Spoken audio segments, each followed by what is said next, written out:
Why was she even in the room? That was the unspoken question, written on their faces, pressed into the silence between clipped sentences and half-glances. The briefing table was crowded with uniforms, heavy shoulders, confident voices. Screens glowed with satellite imagery, marked grids, coded designations. Maps sprawled across steel, plans built on precision and trust, but no one's eyes settled on her, not for more than a second. She stood at the edge, not seated, her hands resting lightly on the back of a chair she wasn't invited to occupy. Every so often, someone would shift, clear their throat, or slide a paper across the table, as if pretending she wasn't there might erase the fact that she had been called back at all. It wasn't anger in their eyes, it was worse. Memory. Everyone remembered her failure. The mission 2 years ago, the call she made, the sound of comms going silent, the convoy that never came home. No one said it, no one had to. The air carried it. The faint hum of the fluorescent lights seemed to whisper it, failure. But she didn't flinch, not outwardly. Inside, her chest was a storm. Every word spoken around that table clawed at her. Her lungs felt small, like she wasn't allowed enough air. Her throat wanted to close, but she stayed still, breathing slow, pressing her thumb into the fabric seam of the chair until she felt her own pulse. She wasn't here to be welcomed. She wasn't here to be forgiven. She was here because of what was coming. And because, despite it all, they needed her. No one wanted to admit that, not yet. The commander's voice cut the room into focus. Operation Harrowfield, civilian hostages, remote sector, enemy entrenched, supply lines cut. Intel confirms movement in 3 hours. We act before dawn. The words carried weight, but to her they blurred. Not because she wasn't listening. She heard everything. The numbers, the coordinates, the cautious optimism in their tone. But her mind was already pulling apart details. Cross-checking patterns. Filling in gaps. And then that moment. The commander's finger hovered over a section of the digital map, a shaded zone, a gap in coverage. The others looked, nodded, none questioned. Her throat tightened. She knew that gap. She remembered it. Her failure had lived inside a gap just like that. Her chest burned. Her pulse drummed against her ribs. She could say something. She should say something. But she didn't, not yet. Instead, her voice stayed buried in silence, her eyes narrowing slightly, her breath low. Because there was something she hadn't told them. Not yet. When the briefing ended, chairs scraped back, boots struck the floor. They left in clusters, talking low, some laughing sharply to hide their nerves. She lingered. The commander noticed. His eyes caught hers only for a second. There was no warmth, only necessity. "Be ready," he said flatly before walking out. Be ready. As if she hadn't spent the last 2 years trying to be. She walked out into the night air. It was cold, the kind that bites the skin and forces shoulders higher. The compound buzzed with movement, trucks, distant voices, the metallic clang of weapons checked, packed, loaded, the smell of diesel and dust mingling with the faint sting of burned coffee. No one looked at her, or if they did, they looked away. And maybe she preferred it that way. She found her corner, a small bench near the edge of the compound fence. She sat, leaning forward, elbows on her knees, hands clasped tight. The silence pressed against her ears. Not total silence, just the kind that made every other sound louder. The scrape of a boot against gravel, the rustle of a tarp in the wind, her own breath steady but thin. Her mind dragged her back, uninvited. The radio crackle, the call she made, the sudden sharp static, the silence after. Faces gone. The kind of silence that follows you, that never stops.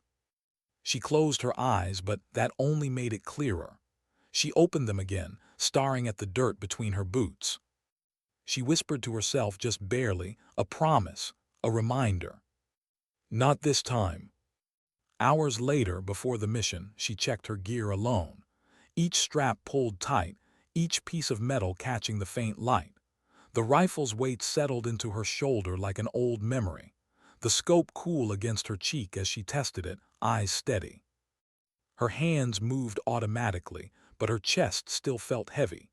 She ran her thumb along the small engraving on the inside of the rifle's stock, something no one else knew was there. A name.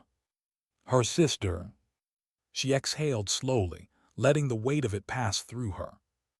That was why she came back. Not for them, not for command, not for reputation. For her. For what had been lost. And for what could still be saved. The convoy rolled out under a moon that looked too sharp, too bright. Shadows stretched long across the dirt road. Engines rumbled low, steady, as though trying not to wake something that slept in the hills around them. Inside, silence, no banter, no jokes, just the creak of gear and the occasional cough. She sat near the back, pressed against the cold metal wall of the vehicle. Across from her, two younger soldiers. Boys, really. Their eyes tried to look calm, but their hands betrayed them, fidgeting with straps, rubbing thumbs across knuckles, flexing fingers too often. She didn't speak, not to reassure, not to distract. That wasn't her place, not tonight. But she saw it, their fear. And part of her wished someone had seen hers, years ago. The convoy slowed, halted. The back door creaked open, spilling cold air inside. Orders came sharp and clear. They moved out. Boots in dirt, weapons at the ready. The night alive with their breaths, their movements, the faint rustle of fabric against gear. She scanned the horizon through her scope. Darkness shifting, settling. Hills rising like silent giants. The target ahead barely visible, just the outline of structures against the stars. The world felt too quiet. Her gut tightened. It was always too quiet before. And then movement. Distant, small, almost invisible, but she caught it, a flicker, a shadow out of place. Her heart jolted. She swallowed hard, adjusting her scope. The shaded zone on the map, the gap, the place no one questioned. Her lips parted, but no sound came. Not yet. She waited, watching, tracking. The flicker returned, more now shapes, silent, crouching, moving low. Her breath caught, her throat dry. She whispered, barely audible. It's happening again. How do you warn people who already stopped listening to you? That was the thought gnawing at her throat as she steadied her breath, watching shadows slip across the dirt beyond the target compound. She tightened her grip on the rifle, the scope pressing a faint cold ring into her cheek. Her voice almost broke free, but she swallowed it. Not yet.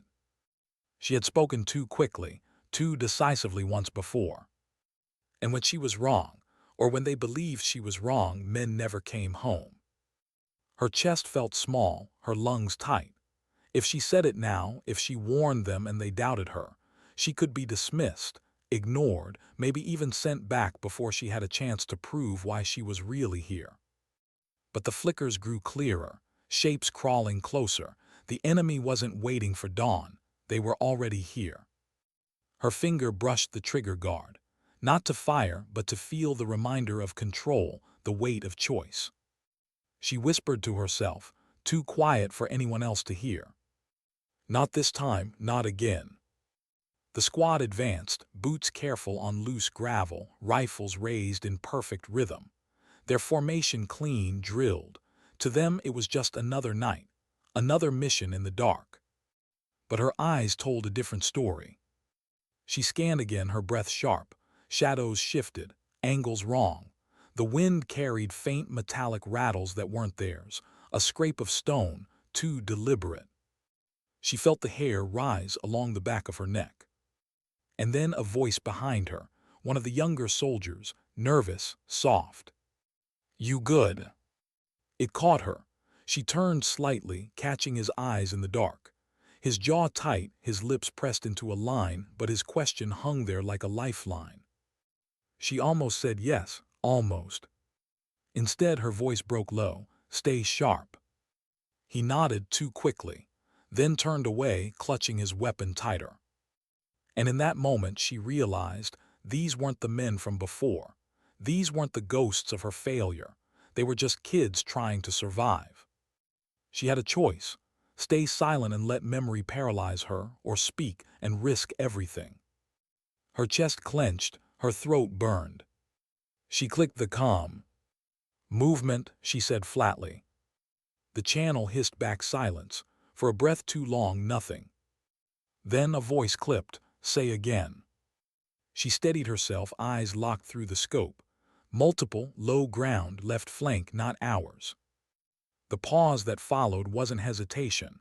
It was disbelief.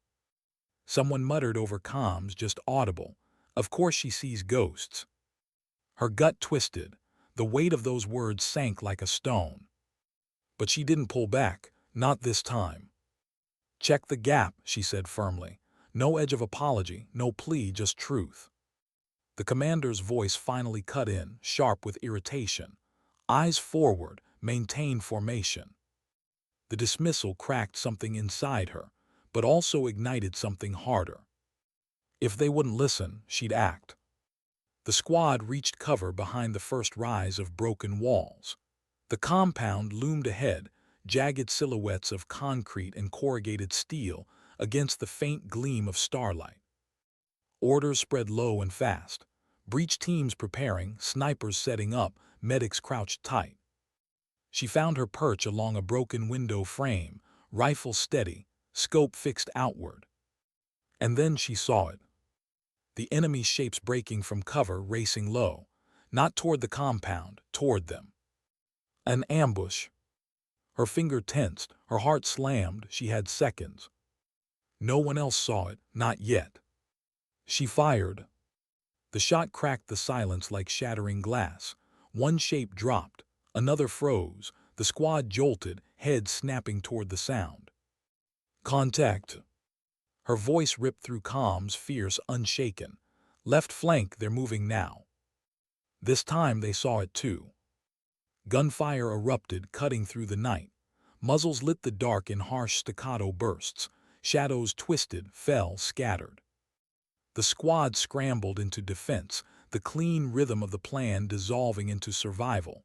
Shouts, orders, the chaos of a fight they hadn't prepared for. And above it all, her rifle spoke again, and again, precise, ruthless, each shot cracking open the silence, anchoring them in reality. But inside, she wasn't steady. Her breath tore through her throat. Each trigger pull dragged her back 2 years, to the night she had fired too soon, too certain, and brought ruin. Her hands trembled between shots, not enough to miss, but enough to remind her that the ghosts weren't gone. And then a scream, close, human. She snapped her scope and saw one of the young soldiers, the same boy who had asked her if she was good, crumpling to the dirt. His shoulder hit hard, his rifle clattering from his hands. Blood spread dark beneath him.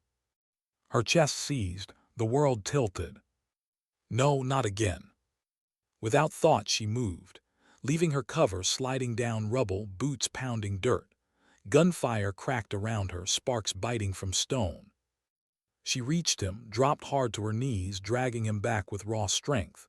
His breath hitched, eyes wide, panic choking him. "You're fine," she rasped, though her own voice betrayed the tremor. "You hear me, you're fine." Her hands pressed into his wound, the warmth of blood soaking her gloves. His eyes locked on hers, desperate, searching for something he couldn't name. And she gave it, steady and fierce, presence. "Not this time." The firefight dragged. Minutes stretched like hours.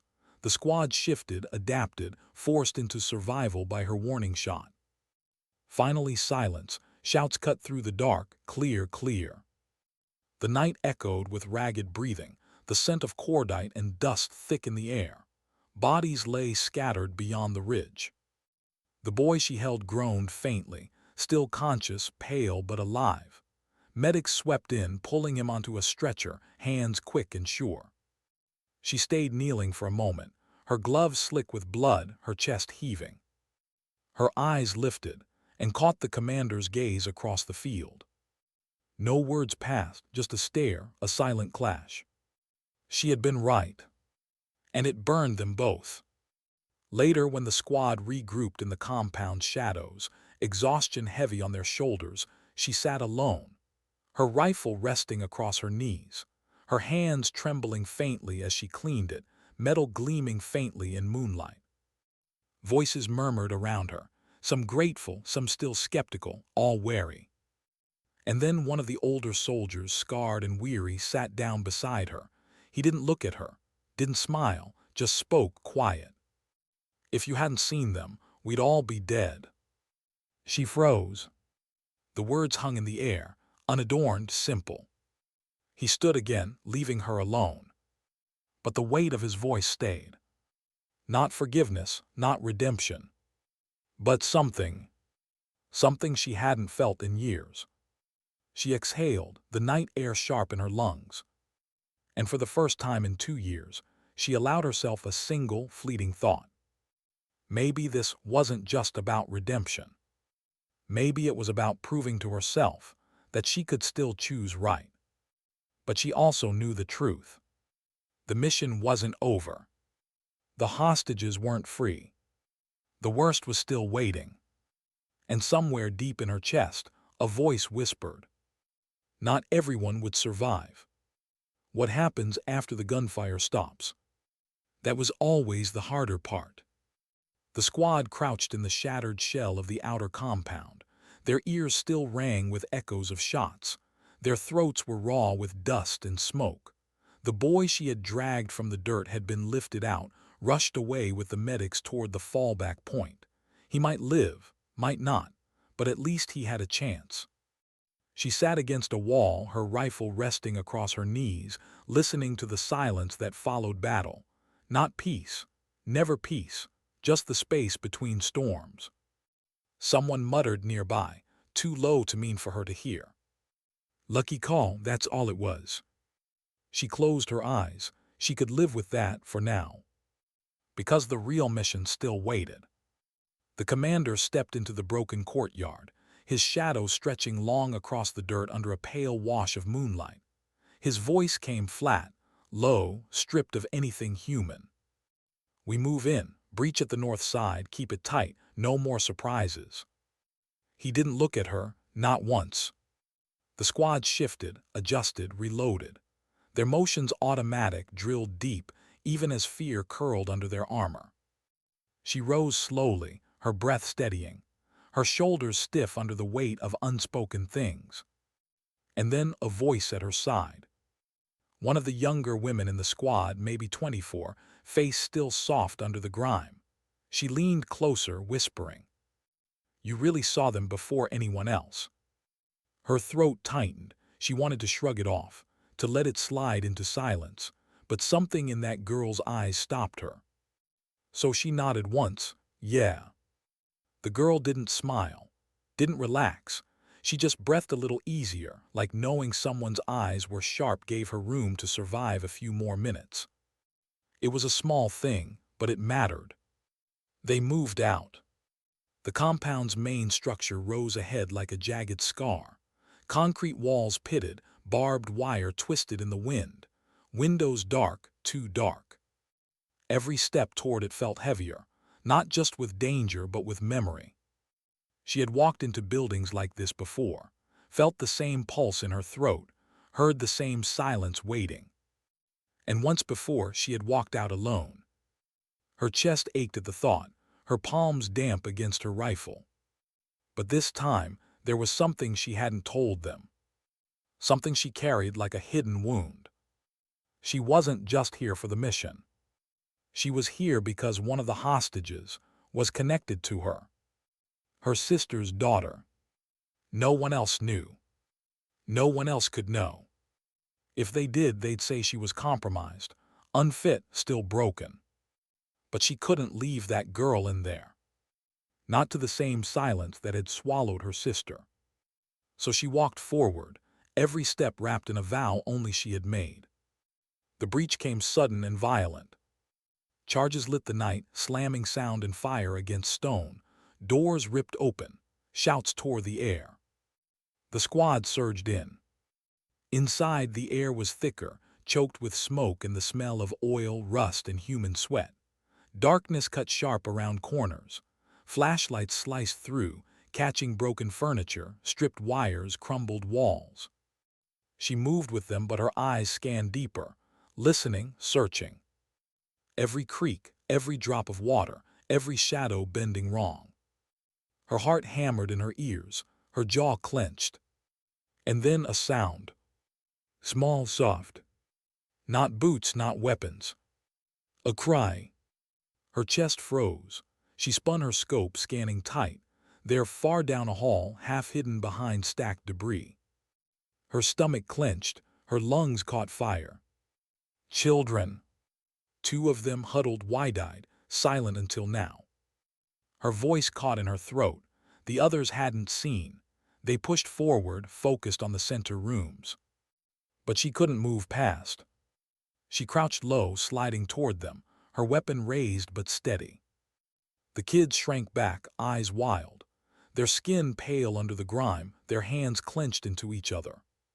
She lowered her weapon slowly, one hand lifting, palm open.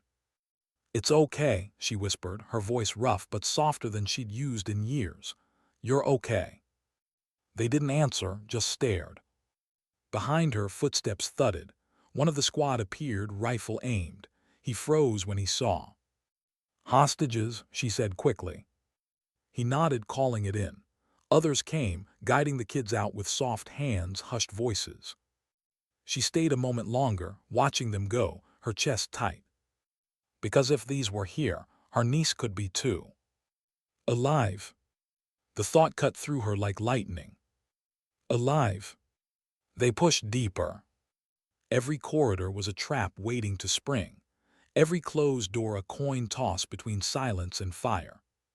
Her body moved on instinct, covering corners, scanning high, ears tuned to the smallest scrape. But inside she was somewhere else. Her memories bleeding into the present. Her sister's voice, laughter, soft and low, a voice that had been gone too long, a voice that still whispered in the back of her mind when the nights were hardest. And then her niece, small, barely old enough to run when the war came crashing down around them. She had promised back then that she would keep her safe. And then she failed. But maybe not completely. Maybe fate had left her one more chance. Her breath trembled as she moved. Her throat burned with words she could never say. Gunfire snapped ahead. The squad froze, then rushed. The hall erupted, bullets tearing into walls, sparks spitting from pipes, shouts, commands, the thud of grenades rattling loose stone. She dove to cover, heart pounding, ears ringing. She returned fire, each shot sharp, practiced, precise. The squad pushed forward, carving through resistance in brutal inches. She felt the heat of it, the pressure, the raw chaos clawing at her chest. But she didn't break. She fired, moved, steadied, pulled others back from open ground. She wasn't thinking of redemption, not in that moment. She was thinking of her niece, of the small chance that behind one of these walls, one of these locked doors, she might still be alive. And if she was, no failure, no history, no commander could keep her from reaching her. Minutes bled like hours. The shooting slowed, then ceased. Silence crawled back in, heavy and uncertain. The squad regrouped in a narrow hall, their faces drawn tight, sweat streaking through grime. They looked at each other, then at her, not with trust, not yet, but not with dismissal either. Something had shifted. And in that moment, one of them, the same young woman who had asked her earlier if she had really seen the enemy first, spoke again. "Why'd you come back?" The words landed heavy, simple, raw. She froze. She couldn't tell them the truth, not yet. So she just said, her voice low, almost breaking, "Because someone has to." And for a moment the hall was quiet, not just with fear, but with understanding. Her chest ached as they moved again, her hands slick against her rifle. But deep inside, under the fear, under the silence, something new burned. Hope. Fragile, dangerous, alive. and it was enough to keep her walking deeper into the dark. Because she knew this wasn't the end. Not yet. The real test was still waiting. The hostages weren't all found. And somewhere in this broken place, her niece might still be alive. Why did silence always feel louder than gunfire? That thought pressed against her ribs as the squad crept through another hallway, their boots deliberate, weapons drawn, breaths shallow. The gunfight had ended minutes ago, but the air still quivered with the aftershock of violence. Every step forward felt like walking into a memory, one she didn't want to relive. Her hands were steady on the rifle, but inside her chest throbbed with a rhythm that wasn't calm. Not yet. The building seemed endless, corridors that twisted and doubled back, doorways hanging loose on their hinges, the kind of place built to disorient, to trap. Her eyes scanned every shadow, her ears tuned to every whisper of movement. And beneath it all, one thought wouldn't let go. She could be here. Her niece. Alive. The hope cut sharp, hope always did. The commander halted them with a clenched fist. Ahead a door, heavy steel, reinforced. "Secure point," he murmured, voice clipped exact. They stacked against the wall, rifles trained, hearts pounding in the stillness. Charges were prepped, fingers flexed, ready to breach. And then faint, almost imperceptible. A sound from behind that door. Not boots, not weapons. Voices. Small, fragile, terrified. Hostages. Her chest seized, her lungs caught fire. She wanted to shout, to break the door down herself. But the commander's hand lifted, halt. He leaned in, listening, his jaw stiffened, then he pulled back. Too many voices could be bait. Her throat burned, her body stiffened. Bait, they were children, women, men. Human lives crammed behind steel. And every second they hesitated, every second they doubted, she imagined her niece's face on the other side. Her pulse thrashed in her neck, her fingers dug into her rifle. But she didn't speak, not yet. The squad moved on, circling. Orders said they clear the building first, secure it, no risks. But as she stepped past the door, she heard it again. A cry, a sob that slipped through cracks in steel. Her heart clenched so hard she almost faltered. She forced her legs forward, swallowing the fire in her throat. But inside, she knew, she couldn't walk away from that door forever. Not if she wanted to live with herself. Not if she wanted to keep her promise. They reached the central chamber, a wide open space, gutted and stripped, with a ceiling that arched too high, shadows spilling like ink across broken beams. And there, waiting for them, was resistance. Gunfire erupted the second, their boots hit the threshold. Bullets screamed past their ears, sparks erupted from stone, the air tore open with violence. The squad hit cover, returning fire, shouting over comms. She slid against a collapsed pillar, rifle raised, eyes cutting through the chaos. Shapes darted between broken walls, firing, retreating, advancing again. A calculated defense. And as she fired, her scope caught something that froze her blood. One of the defenders wasn't aiming at the squad. He was aiming back toward the hostage room. Her breath ripped from her throat. Her finger squeezed. The shot cracked, the figure dropped. But her chest didn't ease. Because that confirmed what she feared. The hostages weren't safe, not just because of where they were, but because they were leverage. Expendable. And if command had doubts, her niece's life meant nothing to them. Minutes blurred into a storm of fire and grit. The squad pushed forward inch by inch, each shot, each shout carving space from the chaos. When the last echoes died, when silence crawled back in, the room reeked of smoke, oil, and blood. Bodies scattered, weapons cooling in dead hands. And still, the commander gave no order to check the hostages. Her jaw clenched so tight it hurt. Her voice almost broke out, but before it did, one of the younger soldiers spoke instead. "What about the people? We leave them locked up." The commander's eyes snapped sharp. "We clear first. We don't waste lives walking into traps." Her stomach twisted. The bitterness in her throat tasted like ash. They weren't wasting lives by leaving people locked up. She almost spat words back, but she stopped. Because she knew if she said the wrong thing too soon they'd silence her, remove her, leave her behind. And then she'd never reach her niece. So she bit down the fury until it scraped her chest raw. Later, in a pocket of quiet as they regrouped, she sat against a cracked wall, cleaning the soot from her rifle's scope. Beside her, one of the older soldiers, the scarred one who had spoken after the ambush, eased down with a tired grunt. He didn't look at her, just spoke low. "You don't like waiting, do you?" She stiffened, her hands stilled on the rifle. "Not when people are dying," she said, her voice gravel.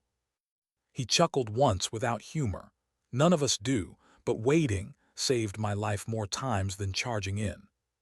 She turned her head, finally meeting his eyes. They were pale, weary, but not cruel. "Waiting also killed," she whispered. The silence stretched between them, heavy, raw. And he didn't argue. That night inside the compound, the squad rotated watches. Sleep came in broken fragments, nerves sharp, every creak of the building tugging at half-closed eyes. She sat alone on her shift, rifle across her lap, staring at the darkened hall. Her mind pulled her back again, to her sister. To the night she lost her.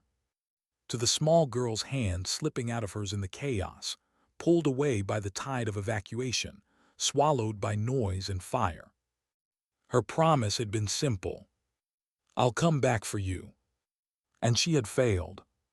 Until now. She pressed her thumb against the engraving in her rifle stock, her sister's name. A vow carved into steel. She whispered into the silence, "I'm here, I won't fail again." Her own voice cracked. For the first time in years, her eyes burned with heat she couldn't blink away. She let it fall, just one tear. Then she steadied herself again. Because the mission wasn't over. And she knew the hardest choice was still ahead. Dawn crept slowly through shattered windows, painting the ruins in pale gray light. The squad stirred, silent, their faces drawn hard by exhaustion. The commander briefed quickly, more ground to clear, more angles to lock down. But she barely heard. Her eyes drifted to the steel door they had passed. Her niece could be there. Or not. But she had to know. And if the commander refused, she would break every order left to reach it. Why did her hands shake when the message came through? It wasn't fear of the enemy. It wasn't even the weight of orders she knew were coming. No, her hands trembled because the voice on the encrypted line belonged to someone she hadn't heard in years. It was him. "Captain, we need you back. It's worse than we thought." His tone was clipped, but there was a crack buried under the words. A small fracture, one only she would notice. He had once been her mentor, her commander, the man who believed in her when others wouldn't. The same man who had signed the paper marking her as unfit for field duty after her last mission collapsed in flames. Hearing his voice again was a reminder of all the years she had spent on the outside, branded a cautionary tale. And now he was calling her back. She closed her eyes. She could still taste the sand from that night, could still feel the heat of the burning convoy, could still hear the screams that followed her even into her sleep. And the silence that came after, silence heavier than any sound. Why would they want her again? Why her when there were better soldiers, cleaner records, unbroken reputations? But deep down, she knew, there were things only she could do, things others weren't willing to do. She whispered into the static, "Send me the coordinates." The sound of her own voice startled her. It was steady, not trembling, not hesitant. As if something buried deep had been waiting for this call. She sat alone that night in the temporary quarters they had assigned her, staring at the old insignia she still carried, tucked away in a corner of her bag. It was worn smooth from her hands. She remembered how it had once been pinned to her chest, how proud she had been to wear it, before pride turned into shame. A knock at the door. She opened it to find Ray standing there, leaning against the frame. He didn't look at her with suspicion or anger or disappointment. He simply looked tired. "You came back," he said. "You called me," she answered. A pause, then softer. "I didn't think you would." Neither did she. Ray stepped inside, setting a thick file on the table. She noticed his hands, scarred and restless, flipping through papers that looked like maps, photographs, reports blurred by redacted ink. His voice was low, steady, carrying the weight of too many years. "The situation is fragile," he said. "Not just operational, political. One wrong move and we won't just lose people. We'll start something none of us can stop." She studied the maps. She saw the marks, the circles around villages she remembered passing through once. She felt the dust under her boots again, the mistrustful eyes of children watching from rooftops, the tension of a land that never forgot who walked through it. "Why me?" she asked finally. Ray's didn't answer right away. His silence stretched long enough for her to think maybe he wouldn't answer at all. But then he met her eyes, and in them was something raw, unguarded. "Because they remember your failure," he said. "But I remember why you failed." The words struck harder than any bullet. She turned away, staring at the wall. She didn't want to hear it, didn't want to revisit the wound she had worked so hard to bury, but Ray's wasn't letting her hide. "You stayed," he continued. "When others pulled back, you stayed. You tried to hold the line. You carried them out until you couldn't carry any more. That's not failure. That's why you're here." Her throat tightened, but she forced herself to breathe, to steady, to listen. He didn't know, couldn't know, the full truth. There were things about that night she had never told anyone, things that kept her awake. But maybe he was right about one thing. She hadn't failed because she was weak. She had failed because she cared too much to abandon them. And now they were asking her to do it again.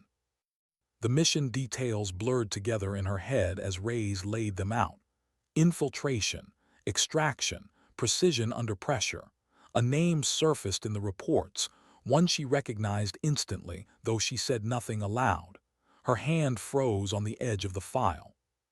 He was alive. The one she thought she had lost that night, the one she carried in her guilt. Her heart beat faster, a drum against her ribs. She forced her voice steady, casual. "And the team." Ray sighed. "They don't trust you, not yet. They don't know what I know. You'll have to show them." Show them, prove herself, again. She closed the file and stood. "When do we leave?" Ray's gave the faintest nod. "Dawn." That night sleep didn't come. She sat on the edge of her bed, watching the city lights flicker outside, the faint hum of generators filling the silence. She thought about the faces of the men and women she'd lost, about the way her name had become a whispered warning among soldiers, about how easy it would be to say no, to walk away again, to let someone else carry the weight. But she couldn't, not anymore. She tied her boots as the horizon began to glow with pale light. Her hands were steady now. She didn't feel like the same woman who had walked away years ago. She felt something new, something sharp, unyielding. Redemption wasn't given, it was taken back. And as she walked toward the waiting transport, the air heavy with anticipation, one thought stayed with her, quiet, unshakable. This time she would not fail. Why did the air feel heavier as soon as her boots touched the dirt? It wasn't the weather. It wasn't the altitude. It was the way silence clung to the ground, thick and uneasy, like the earth itself remembered blood. The transport lifted off behind them, its hum fading into the mountains. No one spoke. The team moved in practiced formation, scanning ridgelines, weapons angled low but ready. She was in the middle, not leading, not following, just existing in the thin, brittle trust Rays had forced into place. But she could feel it, the sideways glances, The unspoken tension, every shift of a rifle strap, every shallow breath behind her. They were professionals, yes, but professionals carried grudges too, and she was the one everyone remembered for a mission that went wrong. She adjusted her pack, eyes tracing the jagged horizon. The sky was still gray with dawn, the sun reluctant to rise, perfect for movement, perfect for secrets. A voice crackled low in her earpiece. 2 clicks north, then cut west. Avoid the village. It was Ramirez, the team's point man. He didn't direct the others with words. He directed them with tone, and his tone toward her was sharp, clipped, dismissive. He hadn't said her name once. She followed anyway, silent, controlled. They moved through sparse trees, boots sinking in loose soil, until the ground leveled into open scrubland. And that's when she heard it. A sound too out of place, a metallic clink, soft, intentional. She froze. "Stop," she hissed. But they didn't, not right away. A couple more steps and then. The ground clicked. The soldier to her left froze mid-step, his boot pressing into something buried. His breath caught sharp in her ear. Everyone froze. A mine. Time slowed. She dropped low, scanning, hands out. She saw the faint outline in the dirt, the disturbed soil just ahead. The soldier's leg trembled. His eyes darted wide. Ramirez's voice snapped. "Don't move, we'll handle it." But his voice carried panic under the authority. She crawled forward on her hands and knees, ignoring him. Dust filled her throat, metallic and dry. The soldier's chest heaved, every second a threat. "Don't touch it," Ramirez barked. She didn't answer. Her hands worked automatically, steady despite the rush in her veins. She knew this pattern, knew the make, knew the pressure plate beneath his boot. One wrong twitch and he'd be gone in fire and dirt. "Look at me," she whispered to him. His eyes darted to hers. "You're not moving until I tell you, not a muscle, understand?" He nodded quick, shallow. She slid her knife carefully, scraping away dirt grain by grain. Every second stretched into an hour. She felt the weight of the team's eyes burning into her back, their silence louder than gunfire. A wire gleamed faintly. She followed it with her fingers, heart pounding, until she found the anchor point. Her breath slowed. Hands sure now, muscle memory. She cut, pinched, pulled. The click was so faint most wouldn't have heard it, but she did. The kind of click that meant release, safety. She pressed gently against the soldier's boot. "Step back, slow." He lifted, nothing exploded, nothing burned. The air didn't fill with dirt and screams. Silence, then breath. The soldier stumbled back, collapsing to his knees, alive. She sat back on her heels, dust coating her gloves, chest rising and falling in controlled rhythm. Ramirez broke the silence, his tone sharper than ever. "You got lucky." She looked at him, said nothing. But the soldier who had nearly died looked at her differently. Gratitude in his eyes. Relief. Something Ramirez couldn't erase. They moved again. Hours passed under the oppressive sun, sweat cutting through dirt on their faces. The land was merciless, their packs heavier with every step, but the silence had shifted. Not gone, not trust, just shifted. When they reached the ridge overlooking their target valley, Ray's finally broke radio silence. "Eyes on the compound." "Affirmative," Ramirez replied. "Movement at the east wall, 2 guards." They all lowered into cover. The compound below looked ordinary at first glance, a scatter of old stone walls, corrugated roofs, smoke rising from a small fire, but she knew better. She could see the details. Guard rotation too precise. No children, no casual noise of life. It wasn't a village, it was a shell, a mask. Her pulse quickened as she scanned. She knew this layout, not exactly, but close enough. The hairs on her neck rose, memories pressed in, sharp and uninvited. Another compound, another valley, another night she wished she could erase. She closed her eyes for a heartbeat, breathed out slow, then keyed her mic. "Rays, we're not just looking at a hideout. This is a holding site. They're keeping people there." The team looked at her, some with skepticism, some with irritation. Ramirez's glare was the sharpest of all. "You don't know that," he hissed. But she did. She saw the reinforced door, the shadows behind shuttered windows, the too regular sound of generators. "There are prisoners inside," she said quietly. "That's why they called me back." The words slipped out before she meant to say them, a confession she hadn't planned. Ramirez narrowed his eyes. "What aren't you telling us?" She said nothing, not yet. Because if she did, she would have to tell them whose voice she thought she heard on the intercepted transmissions. The one she thought had died years ago. The one she had carried in her guilt every single day since. And if she was wrong, if it wasn't him, she wasn't sure she could survive that twice. Why did the night feel louder than the day?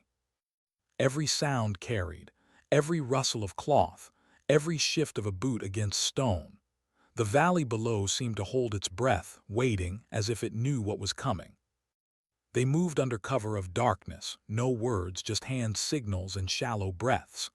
The moon hung low, thin and sharp, its light cutting across the compound walls like a blade. She felt her chest tighten as they drew closer. The structure looked so ordinary from the ridge, but down here, face to face with the walls, it radiated menace. Her gloves brushed the dirt and a memory flashed. The same sensation, years ago, when her hand slipped over sand and blood at another compound. She clenched her jaw, forcing herself back into the present. Ray's voice came softly over comms. Calm, steady, the same way he used to talk to her when she was breaking apart. "Team, we go in clean, fast. No noise unless we have to. Ramirez breach east wall, Daniels on overwatch. Vega cover the rear," and his pause was deliberate. "She's with me." She could feel the ripple of tension even without looking. Ramirez's silence burned louder than words, but she said nothing. She simply followed Ray's. The breach came like thunder in miniature, a muted charge, dust billowing, stone collapsing just enough for a passage. They slipped inside, shadows in shadows. The courtyard was empty, too empty. Her heartbeat quickened, her instincts screamed. "Clear," Ramirez whispered. No, she thought, not clear, not at all. She raised her fist. "Wait." Too late. The doors burst open. Figures flooded out, armed, shouting, disciplined. Not chaos, not surprise, an ambush. Gunfire cracked the silence apart. Muzzles flared, flashes lighting the walls in brief bursts. The team scattered, returning fire, voices sharp, coordinated. But she barely heard them. Her eyes locked on a figure being dragged out of one of the reinforced doors. Hands bound, head low. Her breath caught. The shape, the way he moved, broken but alive. Her chest seized. It was him. The man she thought had died, the one she'd left behind. Her rifle snapped up almost by instinct, sights locking on the guard pulling him. Her finger tightened, then froze. The prisoner's head lifted just barely, and in that single flicker of moonlight she saw his face. Her stomach dropped. It was him. Older, hollowed, scarred, but alive. She almost forgot to breathe as memories crashed through her. His voice shouting for her to go when everything fell apart. His hand slipping from hers as the fire raged. The guilt that had eaten her alive every night since. And now, here he was, dragged like an animal. Her shot fired, the guard fell. "Move," Ray's barked. The team surged forward, pushing through fire and smoke, cutting down targets with precision. But she wasn't moving for them. She was moving for him. She reached him as another guard raised his weapon. Her blade was faster, silent, efficient. The man crumpled without a sound. Her hands fumbled with the restraints, heart hammering, every motion trembling but relentless. His eyes lifted to hers, dazed, unfocused. For a moment he didn't recognize her. Then he did. And the look in his eyes wasn't relief. It was something else, something heavy. "You," his voice cracked, raw from disuse. "You came back." The words almost broke her. She pulled him up, slinging his arm over her shoulders. His body was weak, unsteady, but he moved with her. Rays appeared at her side, covering their advance. Extraction now, Rays barked into comms. But the compound wasn't done with them. More doors slammed open. More armed figures poured out. Muzzle flashes lit the walls like lightning. The air filled with smoke and heat. Ramirez shouted over comms, voice edged with fury. "This is a setup, pull out." "No," she snapped, her voice sharp, cutting through the chaos. "We're not leaving him." For the first time, Ramirez looked at her, not with disdain, not with doubt, but with the recognition of someone realizing this woman carried fire they hadn't seen before. The prisoner stumbled, nearly falling. She tightened her grip, dragging him forward, teeth clenched. Bullets ricocheted, shouts rose. Her lungs burned, her legs screamed, but she didn't stop, couldn't. Because this was it. This was the moment. The ghost she had carried for years wasn't a ghost anymore. He was flesh and blood. He was alive. And if she failed him again, she knew it would destroy her. They broke through the outer wall, stumbling into open terrain under the fractured moonlight. The extraction bird roared overhead, blades chopping the air, lights sweeping the ground. But the enemy was still behind them, chasing, firing, relentless. Ramirez covered the flank, Daniels firing controlled bursts from Overwatch. Vega hurled smoke grenades, the valley filling with gray clouds that swallowed shapes whole. Rays barked coordinates into comms, his voice a steel anchor holding them together. And her. She held the man she had once lost, dragging him forward through fire and chaos, every step a vow. The bird descended, its side door open, crew waving them in. The roar of engines drowned everything else. Her boots hit the ramp. She shoved him inside, hands trembling, breath breaking. For the first time in years, she let herself believe. But as the bird lifted and the compound shrank beneath them, his eyes locked on hers. And in that look, exhausted, broken but unflinching, was a truth she hadn't prepared for. This wasn't the end of her guilt. It was only the beginning. Why was the silence heavier in the helicopter than the firefight had been? Engines thundered, rotors tore the night apart, but inside, between the walls of steel and sweat and exhaustion, silence pressed down on them like a weight. She sat across from him, her knees braced against the floor, her hands still trembling from the strain of holding him upright. The man she had thought dead, the man she had carried in her guilt for years, now alive, scarred, hollow-eyed, staring back at her as if time itself had never moved. The others avoided looking at her. Ramirez kept his eyes locked on the floor, jaw clenched. Vega was still breathing too hard, her fingers twitching as if the rifle hadn't yet left her hands.